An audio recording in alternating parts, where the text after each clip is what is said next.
पल्लवी, आप सभी का ग्राम सेवा न्यूज चैनल में तहे दिल से स्वागत करती हूँ। ग्राम सेवा न्यूज चैनल महाराष्ट्र में भिवंडी, शिरडी, सूरत, नासिक, सोलापुर, बेंगलोर इन सभी शहरों में गुजराती के साथ साथ मराठी, तेलुगु और हिंदी माध्यम के द्वारा प्रसिद्ध हुए। आज ही ग्राम सेवा न्यूज चैनल को सब्सक्राइब करें, शेयर करें और लाइक करें। महाराष्ट्र शासनाने राबविलेला आनंददायी शनिवार यामध्ये दप्तर विना शाळा या उपक्रमाअंतर्गत शनिवार दिनांक 13 जुलै रोजी श्री सिद्धेश्वर प्राथमिक शाळेतील इयत्ता 3च्या विद्यार्थ्यांनी ग्रीनफील्ड रोपवाटिकेस भेट दिली आहे। रोपवाटिकेतील विविध प्रकारच्या फुलांच्या आणि फळांच्या रोपांनी विद्यार्थ्यांना आकर्षित केलं। विद्यार्थ्यांनी नवनवीन फुलझाडांची माहिती घेतली। त्या संदर्भात रोपवाटिका प्रमुखास अनेक प्रश्न विचारून आपले ज्ञान वृद्धिंगत केले।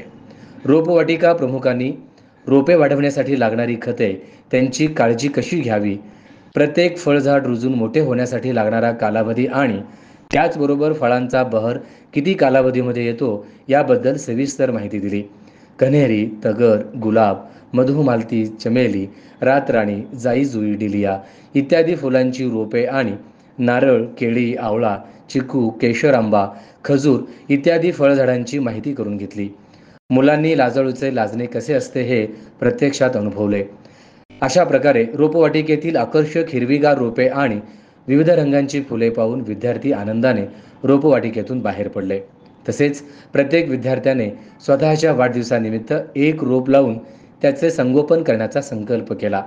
या उपक्रमासाठी शाळेच्या मुख्याध्यापिका सौ शिल्पा वाले मॅडम यांनी विद्यार्थ्यांना मार्गदर्शन केलं। इयत्ता 3च्या शिक्षिका सौ सविता बिराजदार नागूर, सौ संगीता बिराजदार आणि सौ पूजा हुकेरी यांनी उपक्रमाच्या यशस्वीतेसाठी विशेष प्रयत्न केले।